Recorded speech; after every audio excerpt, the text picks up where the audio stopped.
തെരഞ്ഞെടുപ്പ് ഒരു ചെറിയ കാര്യമല്ല. രാജ്യത്തിന്റെ ഗതി നിർണ്ണയിക്കുന്ന തെരഞ്ഞെടുപ്പാണ്. ഈ ലോക്സഭാ തെരഞ്ഞെടുപ്പ് കഴിയുമ്പോൾ ഒരു കാര്യം തീരുമാനിക്കപ്പെടും: ഇന്ത്യ എങ്ങോട്ടാണ് പോകുന്നത് എന്ന്, ഇന്ത്യ ഇനി എന്താകണമെന്ന്. നമ്മുടെ പ്രിയപ്പെട്ട രാജ്യം സകല സമുദായങ്ങളും സംസ്കാരങ്ങളും ഒന്നിച്ച് സഹവർത്തിത്വത്തോടെ വാഴുന്ന സമ്മോഹനമായ നാടാണിത്. ഐക്യത്തിനും സ്നേഹത്തിനും സഹിഷ്ണുതക്കും സഹവർത്തിത്വത്തിനും ബഹുസ്വരതക്കും സമുദായ സൗഹൃദത്തിനും പേരുകേട്ട നാടാണ് ഇന്ത്യ. ആ ഇന്ത്യയുടെ ഗതി മാറ്റാനും ഇന്ത്യയിൽ വെറുപ്പുൽപാദിപ്പിക്കാനും ശ്രമിക്കുന്ന ഭരണകൂടമാണ് ഇന്ന് ഈ രാജ്യം ഭരിച്ചുകൊണ്ടിരിക്കുന്നത്.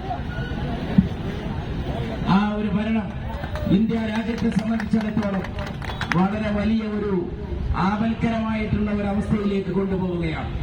കഴിഞ്ഞ 10 കൊല്ലം കേന്ദ്രം ഭരിച്ച പാർട്ടി ഇനി ഡൽഹിയിൽ അധികാരത്തിൽ വരാൻ പാടില്ല എന്ന് തീരുമാനിക്കുന്ന ഒരു തെരഞ്ഞെടുപ്പാണിത്. അത് കേന്ദ്രത്തിലൊരു മതേതര സർക്കാരിനെ കൊണ്ടുവരാൻ ഐക്യജനാധിപത്യ മുന്നണിക്ക് വോട്ട് ചെയ്തുകൊണ്ട് മാത്രമേ കേരള ജനതയ്ക്ക് സാധിക്കൂ എന്നുള്ളത് എല്ലാവർക്കും അറിവുള്ളതാണ്. രാഷ്ട്രീയത്തിന്റെ ABCD അറിയുന്നവർക്കറിയാം. കേന്ദ്രത്തിലെ ഭരണകൂടത്തെ താഴെയിറക്കി അവിടെ ഒരു മതേതര സർക്കാർ കൊണ്ടുവരാൻ വിലപ്പെട്ട വോട്ട് ഉപയോഗപ്പെടുത്തേണ്ടത് തീർച്ചയായും UDF-ന് അനുകൂലമായി കൊണ്ടാണ്. ഞാൻ ദീർഘമായിട്ട് സംസാരിക്കുന്നില്ല. തെരഞ്ഞെടുപ്പിന്റെ പ്രവർത്തനങ്ങളുമായി നമുക്കിനിയും ഒരുപാട് കണ്ടുമുട്ടാനുണ്ട്. വിശദമായിട്ട് കാണാനും സംസാരിക്കാനും രാഷ്ട്രീയ നയങ്ങൾ വിശദീകരിക്കാനും ഇഷ്ടം പോലെ സർവശക്തന്റെ കാരുണ്യത്താൽ ഇച്ഛയാൽ നമുക്ക് അവസരങ്ങൾ ഉണ്ടാകുമെന്നാണ് നമ്മൾ പ്രതീക്ഷിക്കുന്നത്.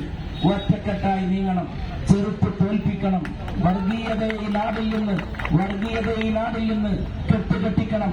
പ്രത്യക്ഷമായോ പരോക്ഷമായോ കേന്ദ്രത്തിൽ ഒരു മതേതര സർക്കാർ വരുന്നതിനെതിരായി ആരൊക്കെ പ്രവർത്തിക്കുന്നുണ്ടോ അവരൊക്കെ തോൽപ്പിച്ച് ഇന്ത്യൻ നാഷണൽ കോൺഗ്രസിന്റെ നേതൃത്വത്തിൽ ഒരു മതേതര സർക്കാർ ഇന്ത്യയിൽ കൊണ്ടുവരുന്നതിന് വേണ്ടി ഇന്ത്യൻ യൂണിയൻ മുസ്ലിം ലീഗിനെ പോലുള്ള വലിയ ജനാധിപത്യ മതേതര പ്രസ്ഥാനങ്ങൾ എന്നും പറഞ്ഞിട്ടുള്ള രാജ്യത്തിന്റെ മതേതരത്വവും ഭരണഘടനയും കാക്കുന്നതിന് വേണ്ടിയുള്ള ഭരണ സംവിധാനത്തെ കേന്ദ്രത്തിൽ കൊണ്ടുവരാൻ ഒറ്റക്കെട്ടായി നമുക്ക് കൈകോർത്ത് പിടിക്കുക എന്ന് മാത്രം പറഞ്ഞുകൊണ്ട് ആവേശത്തോടുകൂടി വട്ടംകുളത്ത് നിന്ന് വൈകുന്നേരം തുടങ്ങി ഇതുവരെ അതിൽ പങ്കെടുത്ത എന്റെ പ്രിയപ്പെട്ട ഈ മഹത്തായ ചൈത്രയാത്രയിൽ ഈ മഹത്തായ രാഷ്ട്രീയമായിട്ടുള്ള പ്രസ്ഥാനത്തിൽ പങ്കുകൊണ്ട എന്റെ എല്ലാ സഹോദരങ്ങളെയും അഭിവാദ്യം ചെയ്തുകൊണ്ട് ആലത്തിയൂർ അങ്ങാടിയിൽ തടിച്ചുകൂടിയിട്ടുള്ള എന്റെ ബഹുമാനപ്പെട്ട നാട്ടുകാരെ, സഹോദരന്മാരെ, സ്നേഹത്തോടെ ബഹുമാനത്തോടെ എല്ലാവിധ ഹൃദയോഷ്മളതയോടെയും അഭിവാദ്യം ചെയ്തുകൊണ്ട് നിങ്ങൾക്ക് നന്ദി പറഞ്ഞുകൊണ്ട്